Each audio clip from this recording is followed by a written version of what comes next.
NRSP staff and field officers received certified first aid training from the Pakistan Red Crescent. हम जो first aid कराते हैं वो सिर्फ डिज़ास्टर से मुताल्लिक़ है, जिसमें fracture, wound and bleeding, burn, spinal injury और ट्रांसपोर्टेशन वगैरह कराते हैं। ये वो बुनियादी चैप्टर है, जब तक हम इसको हवाले से लोगों को मुकम्मल तौर पर तैयार नहीं करेंगे उस वक्त तक आफात की इंतज़ामकारी मुकम्मल तौर पर मुमकिन नहीं है।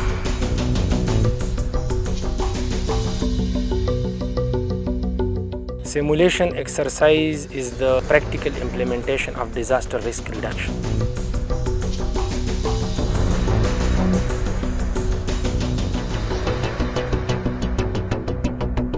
The community leader announces information about the disaster using the megaphone. People go to pre-planned safe areas that have been chosen for their community.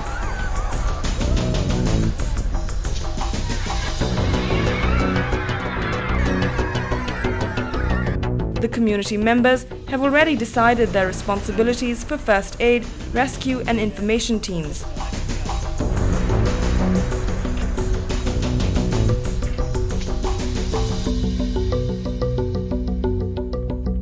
Rescue teams carry injured people to different marked areas according to their condition. Seriously injured,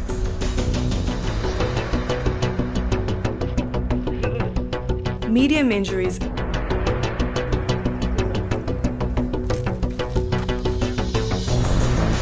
and minor injuries.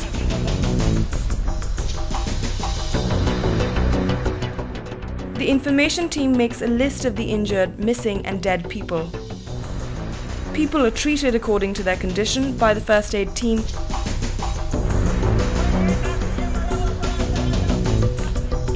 and dead bodies are taken to the black flag area. The search team continues to search for injured, missing and dead people.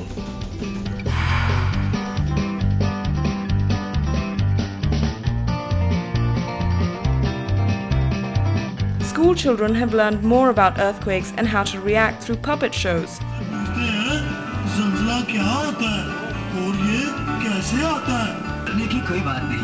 अगर हमें अच्छी तरह मालूम हो कि ज़ल्ज़ला आए तो क्या करना चाहिए और ज़ल्ज़ला आने की सूरत में क्या-क्या एहतियाती तदाबीर इख्तियार करनी चाहिए। अगर आप खुली जगह पर हो तो दरख्तों, साइन बोर्ड्स, इमारतों और बिजली के तारों से दूर हट जाएं। The developments of an illustrated teacher and student book are now used to teach the children about the disaster. Simulation exercises are carried out in the school environment.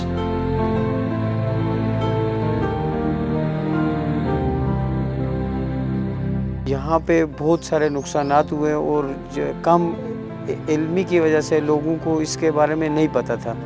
तो फिर यहाँ NRSP वालों ने यहाँ एक प्रोग्राम बनाया, हमने भी इसमें शमूलियत इख्तियार की और उससे हमें बहुत फ़ायदे भी हुए। When people take the training in disaster risk management, there is a change in their attitudes and behaviors. Although it is not possible to prevent disasters, people now feel that there are things they can do to be better prepared and to know how to respond. मेरे बच्चे उसका बाजू टूटा था, हड्डी इसकी टूट गई थी बिल्कुल। तो मैंने उसे वक्त से उठाया, जब ये गिरी खिड़की से तो मैंने उठाया, मैंने खुद वो लकड़ी की पट्टियाँ 4 बनाई और इसका बाजू बांधा। तीसरे दिन हम डॉक्टर के पास लेकर गए तो डॉक्टर ने इसका एक्सरे किया, उसने बताया कि किसने बांधा है, किसी माहिर से तुमने इसका बाजू बांधा है। मैंने कहा नहीं, हमने खुद बांधा है। तो उन्होंने कहा कि अब किसी से मसलन डॉक्टर के पास नहीं ले जाना है, किसी अस्पताल में, क्योंकि इसकी हड्डी अब ठीक है, ये खुद ब खुद ही ठीक हो जाएगी। जा रहा था रास्ते में और एक पोल था, उसमें मुझे नहीं पता था उसके साथ इस तरह कांटे, तो मेरा हाथ उसके साथ लग गया। तो मैंने शोर शराबा किया, मेरी अम्मी आई और सूर की लकड़ी से मेरे हाथ पे इस तरह लगाई ना, तो मैं छूट गया। NRSP वालों ने ट्रेनिंग दी थी, हमारे जो गांव की कमेटी बनी हुई है उनकी मदद से मैं छूट गया। किस्म से उनका बहुत शुक्रिया अदा करता हूँ, तो मेरी जान बच गई। DMC की वजह से जो लोग मुनज़्ज़म हो गए और बेहतर तरीके से नुकसानात काम कर सकते हैं, आफात का मुकाबला कर सकते हैं।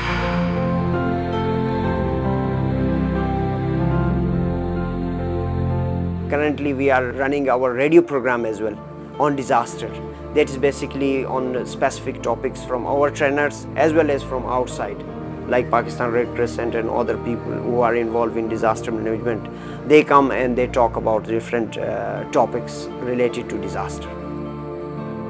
प्रिंट मीडिया उसके ज़रिए हमने डिफरेंट आर्टिकल्स और ख़बरें जो है उसमें शाया हुई हैं कि आफात को किस तरह कंट्रोल किया जा सकता है. A continuing problem of people affected by the earthquake is that of trauma. Individuals continue to face fears and memories of lost loved ones and the horror of the earthquake. Those individuals who are actively involved in learning and working with others seem to find this helps their own personal trauma.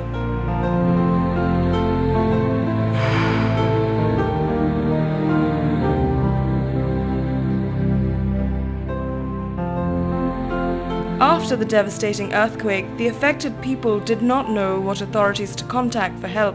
Therefore, rehabilitation took more time.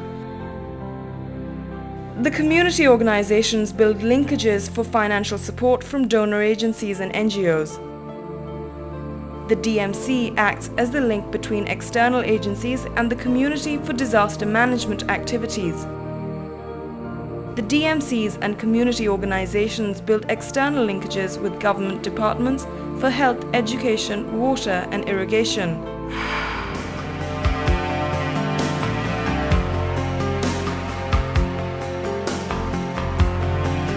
The CBDRM project was assisted by the Geological Survey of Pakistan in identifying major hazard-prone areas.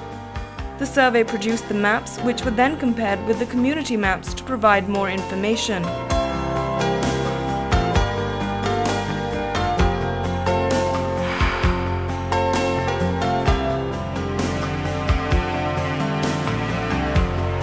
The main areas were identified for mitigation activities.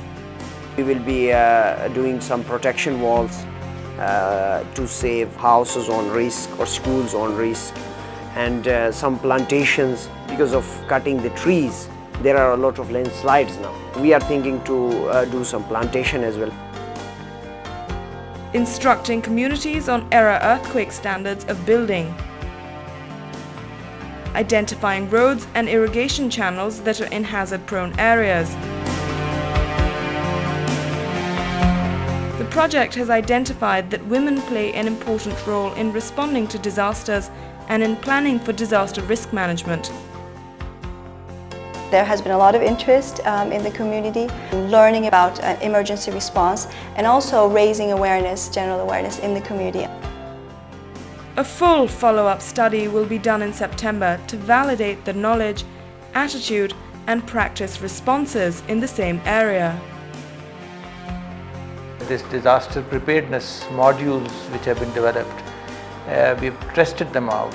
There were big floods last year in Turbat, Balochistan, and because of these handy modules which we had, we were able to take it down to Balochistan, and we were able to launch this entire disaster management response which we did very quickly.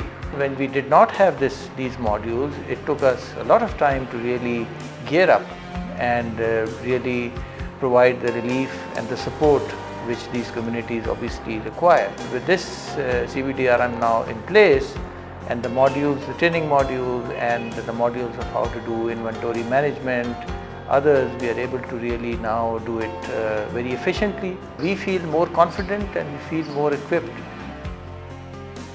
Our core methodology of social mobilization is about income generation, moving from income generation to disaster management, and then inviting government departments and line agencies in this process.